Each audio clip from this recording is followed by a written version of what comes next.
সুইডেনের apps Truecaller এবং অন্যান্য সমস্ত সুইডেনের জিনিসকে বয়কট করা হোক। যাদের কাছে ট্রুকলার আছে আর ব্যবহার করবেন না।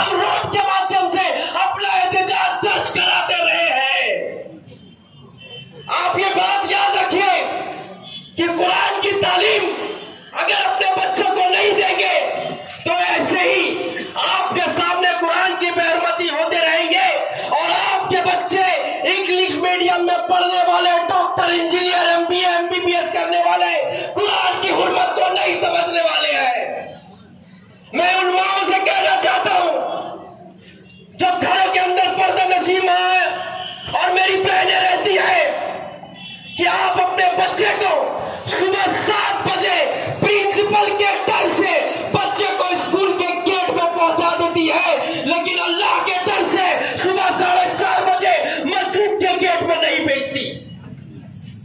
मैं पूछना चाहता हूं, कुरान किसके लिए आया? हिदायत की किताब किसके लिए आई? हमारे और आपके लिए आई। हम उसे नहीं पढ़ेंगे, हम उसे नहीं जानेंगे, अपने बच्चों को कुरान की तालीम नहीं देंगे तो ऐसे ही कुरान की बेहरमती होते रहेगी।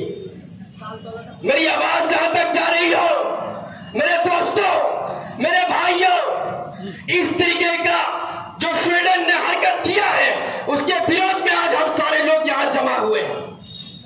स्वीडन के जितने भी ब्राइट्स हैं, जितना आवाज उठाया है, यहां पर जोड़ा साहब उम्मीद फाउंडेशन के जनाब मोहम्मद मेराज, जनाब मोहम्मद इमरान सोलंकी, शब्बीर सोलंकी, हुजैर खान, मोहम्मद जीशान, मोहम्मद नियाज, मोहम्मद अली भाई, मोहम्मद खालिद,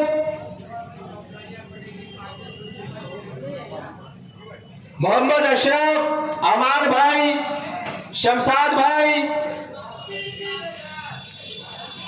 नासिर भाई, हुजैर खान, जुनैद और जितने भी मेरे साथी यहाँ पर खड़े हैं जिनका मैं नाम नहीं जानता हूँ, मैं आप लोगों को इस बात की यकीन दिला रहा हूँ कि आप सभी लोग इस बात के लिए शामिल है कि जब जुल्म का इंतहा हो रहा हो और जब लोग आवाज उठाने के लिए डर रहे हो तो आप एक सिपाही बनकर, इस्लाम के सिपाही बनकर, हुसैन के सिपाही बनकर सड़कों पर निकल पड़े हैं और उस शहरी को कहने पर मजबूर हो गए हैं कि तुम हमारे कुरान को जलाओगे तो हम अपने मोबाइल एप्लीकेशन से तुम्हारे मोबाइल एप्लीकेशन को डिलीट करेंगे और इस बात को बताएंगे कि कुरान से ज्यादा अजीज ना हमारे वालिदैन है, ना ही हमारा कोई चीज है। कुरान हमारे लिए सबसे अजीज है।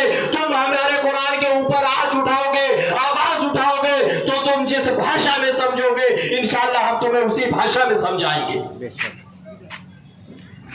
यह कोई हमारा आपका प्रोटेस्ट नहीं है, या कोलकाता में रहने वाले किसी जोड़ा साको उम्मीदवारों का, ये जोड़ा साको के तमाम जो रहनुमा है या कह सकते हैं कि मेंबर है, प्रेसिडेंट है, उनका कोई अपना प्रोटेस्ट नहीं है। तो अब हम करें क्या?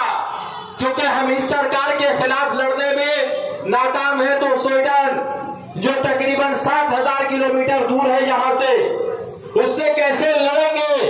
तो आपको एक बात याद दिलाता हूं कि जब इस्राइल हमारे फलस्तीन भाइयों पर, हमारी माँ बहनों पर प्रोटेस्ट करता है, हमारी माँ बहनों पर जुल्म करता है, तो हम उनके खिलाफ प्रोटेस्ट करते हैं। किस तरह से करते हैं?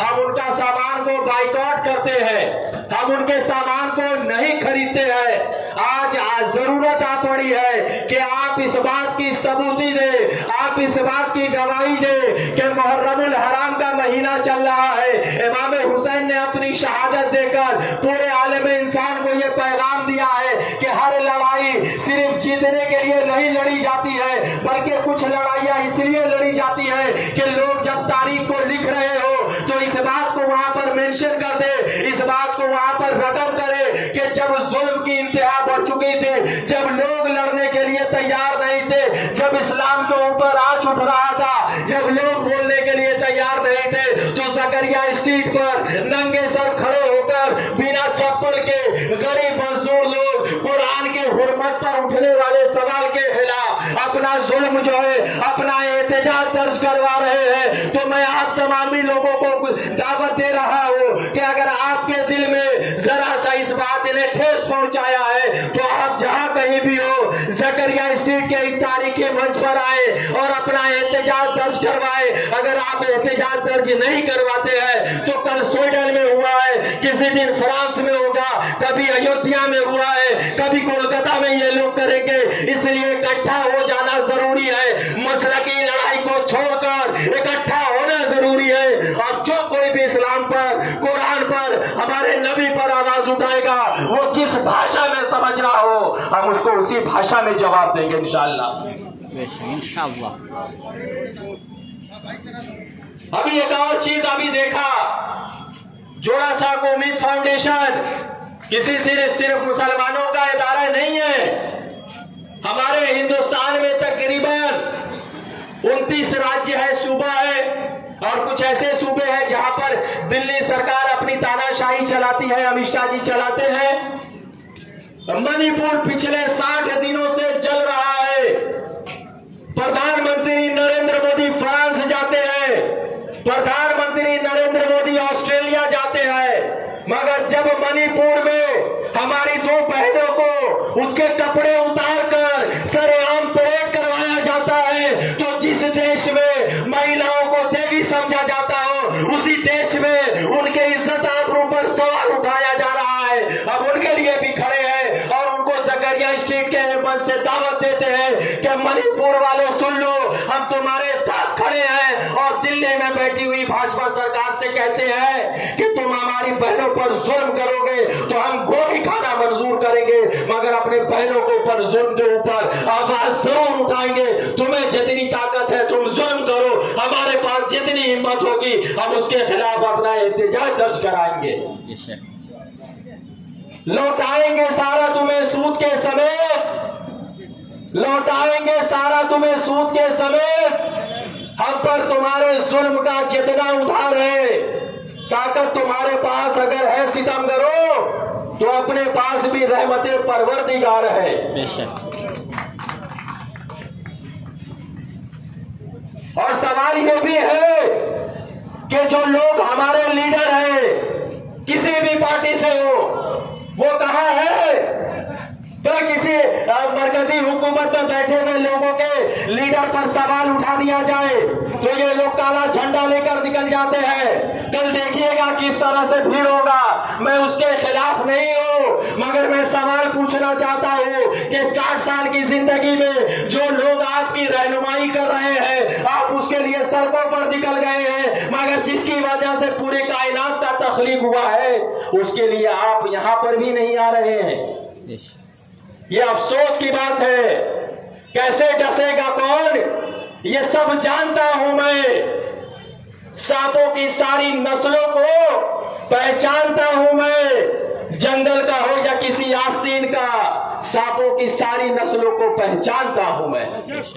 हजरात, हमारे बीच बहुत सारे ऐसे साथी आए हैं जो सियासी तरीके से किसी पार्टी से जुड़े हैं, मगर उन्होंने इस बात का अहद किया है, इस बात का वादा किया है कि हमारा जो मजहब है, जो पूरे इंसानियत को सही रास्ता दिखाता है, पूरे इंसानियत को सही राह पर चलने की तौफीक देने की बात करता है, वहां पर जो है अगर मुसलमानों के कुरान पर हमला किया जाएगा तो मुसलमानों ने चूड़ियां नहीं पहनी है, चूड़ियां भिजवा भी देंगे और हाथ पकड़ कर पहलवा भी देंगे।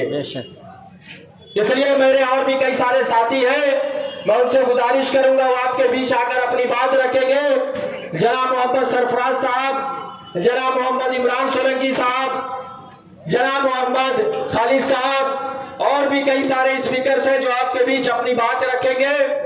मैं जनाब मोहम्मद सरफराज साहब से गुजारिश करूंगा कि वो आए और अपनी बात रखें। यह सिलसिला 1-1.5 घंटा चलेगा और इस बात के साथ